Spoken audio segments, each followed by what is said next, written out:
Di channel ini, kita akan membahas konsep dan cara berpikir dalam ilmu kedokteran secara sederhana dan sistematis. Mari kita mulai. Frailty adalah suatu sindrom geriatri yang kompleks, ditandai oleh penurunan cadangan fisiologis berbagai sistem organ, sehingga individu menjadi sangat rentan terhadap stresor. Penting ditekankan bahwa frailty bukan sekedar penuaan normal, melainkan suatu kondisi patologis yang meningkatkan risiko luaran klinis buruk, seperti jatuh, rawat inap, disabilitas, hingga kematian. Konsep dasar dan patofisiologi dari frailty adalah terjadi akibat interaksi multifaktorial yang melibatkan proses penuaan, inflamasi kronis derajat rendah, disfungsi hormonal seperti penurunan IGF-1, testosteron, dan DHEA, serta perubahan metabolik. Salah satu komponen utama adalah sarkopenia, yaitu kehilangan massa dan kekuatan otot yang berkontribusi besar terhadap kelemahan dan penurunan fungsional dari fisik kita. Selain itu, terjadi disregulasi sistem imun yang meningkatkan kerentanan terhadap infeksi, penurunan fungsi kardiovaskuler dan respirasi, serta toleransi aktivitas akan menurun. Selain itu juga terjadi gangguan sistem saraf yang menyebabkan penurunan koordinasi dan keseimbangan. Sehingga pasien frail memiliki kemampuan adaptasi yang sangat terbatas, sehingga stresor ringan sekalipun dapat menyebabkan dekompensasi klinis. Terdapat dua pendekatan utama yang perlu dipahami untuk mengetahui kriteria dari frailty. Yang pertama adalah frailty phenotype yang menggunakan Fried kriteria. Diagnosis ditegakkan bila terdapat lebih besar sama dengan 3 dari 5 kriteria berikut. Yang pertama adalah penurunan berat badan yang tidak diketahui sebabnya, yaitu lebih dari 5% per tahun. Kemudian kedua adalah kelemahan. Ketiga, mudah lelah. Keempat, aktivitas fisik yang rendah. Kelima, kecepatan berjalan lambat. Bila ada 1-2 kriteria, dikategorikan pre-frail. Bila lebih besar sama dengan 3 kriteria, termasuk frail. Yang kedua adalah frailty index. Pendekatan ini menghitung jumlah defisit, gejala, penyakit, disabilitas, gangguan kognitif, dibandingkan total variabel yang dinilai. Semakin tinggi skor, semakin berat frailty-nya. Frailty sering muncul dengan gambaran yang tidak spesifik, tetapi penting untuk dikenali, yaitu mudah lelah dan lemah, penurunan aktivitas sehari-hari, penurunan berat badan, gait lambat, dan risiko jatuh meningkat, penurunan fungsi kognitif ringan hingga sedang, dan terjadi kerentanan terhadap delirium saat sakit akut. Harus dipahami bahwa frailty adalah prediktor kuat luaran yang buruk, bahkan lebih kuat daripada usia kronologis, di mana frailty berhubungan dengan peningkatan risiko rawat inap, lama rawat lebih panjang, komplikasi pasca operasi meningkat, disabilitas dan ketergantungan, serta mortalitas yang lebih tinggi. Contoh klinis pasien usia 70 tahun frail memiliki risiko komplikasi operasi lebih tinggi dibanding pasien 80 tahun yang robust.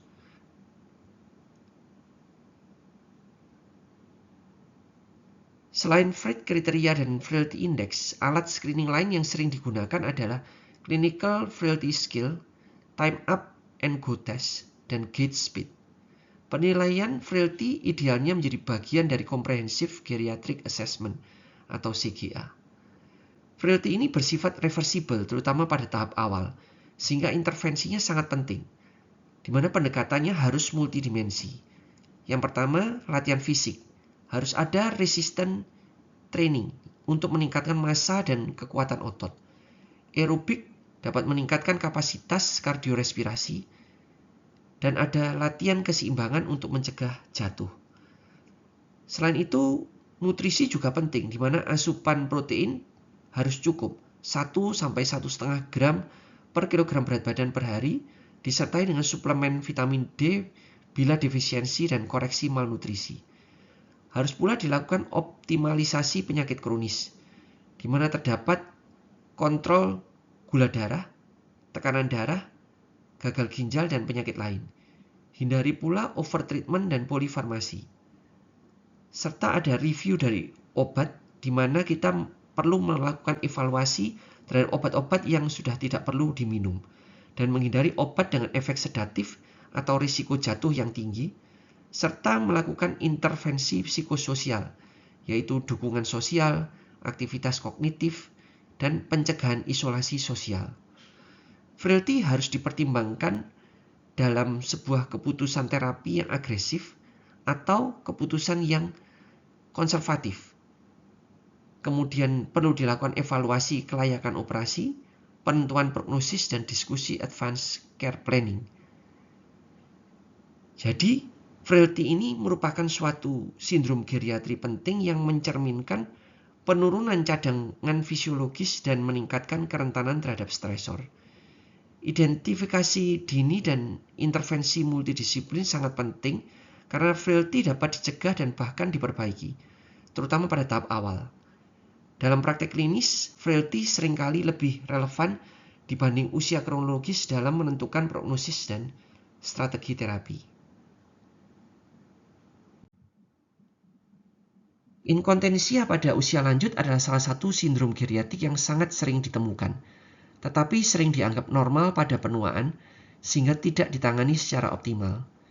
Padahal kondisi ini memiliki dampak besar terhadap kualitas hidup, meningkatkan risiko infeksi, dan jatuh.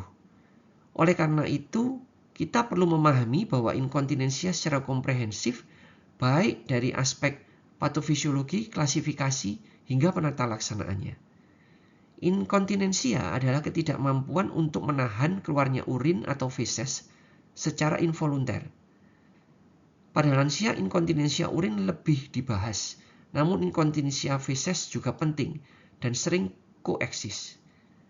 Kontinensia bergantung pada fungsi kandung kemih, yaitu penyimpanan urin dengan tekanan rendah, fungsi sphincter uretra, integritas sistem saraf, baik pusat dan perifer, fungsi kognitif seperti kesadaran untuk berkemih, adanya mobilitas untuk mencapai toilet. Gangguan pada salah satu komponen ini dapat menyebabkan inkontinensia. Pada lansia terjadi perubahan fisiologis, yaitu penurunan kapasitas kandung kemih, kontraksi detrutor tidak stabil, penurunan tonus sphincter, penurunan oksigen yang menyebabkan terjadinya atrofi urogenital, dan terjadi penurunan fungsi kognitif dan mobilitas. Akibatnya, lansia lebih rentan mengalami inkontinensia meskipun tanpa penyakit akut. Untuk klasifikasi inkontinensia urin, yang pertama adalah stress urinary incontinence, di mana terjadi kebocoran urin saat peningkatan tekanan intraabdomen, seperti pada saat batuk atau bersin. Kemudian disebabkan oleh adanya kelemahan otot dasar panggul atau sphincter. Yang kedua adalah urge incontinence, yaitu adanya dorongan mendadak untuk berkemih yang sulit ditahan. Hal ini disebabkan karena overaktivitas dari detrusor. Yang ketiga adalah overflow incontinence, di mana kandung kemih penuh, urin keluar sedikit-sedikit, biasanya akibat obstruksi, misalnya pembesaran prostat atau kontraktilitas detrusornya lemah. Yang keempat adalah functional incontinence, di mana fungsi urinnya normal, tetapi pasien tidak mampu mencapai toilet karena gangguan mobilitas atau kognitif. Yang kelima adalah mixed incontinence, di mana terdapat kombinasi dua atau lebih tipe di atas. Yang berikutnya adalah inkontinensia feses, yaitu adalah disebabkan karena disfungsi sphincter ani, neuropati, diurokronis, atau gangguan kognitif. Manifestasinya adalah tidak mampu menahan flatus atau feses. Penyebabnya adalah reversible, di mana kita wajib mengingat mnemonic diapers.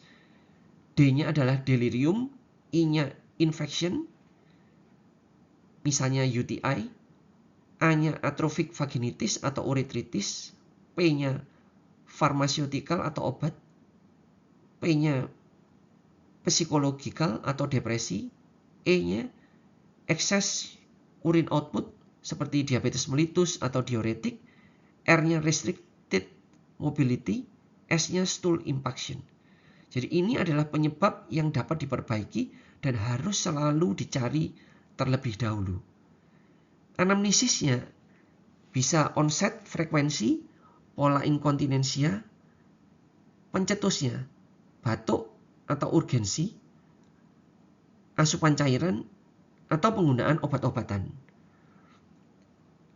Di sini juga perlu dilakukan penilaian klinis seperti bladder diary, yaitu catatan frekuensi dan volume urin, atau pemeriksaan fisik pada abdomen didapatkan distensi kandung kemih, adanya pemeriksaan pelvis dan status neurologis.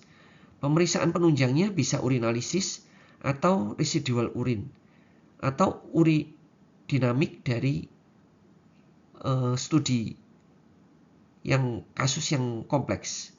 Penata laksanaannya adalah pendekatan harus secara bertahap dan individual, di mana ada terapi non-farmakologis yang merupakan first line-nya, yaitu behavioral therapy, seperti bladder training, kemudian ada pelvic floor muscle training, terutama untuk stress incontinence dan modifikasi gaya hidup.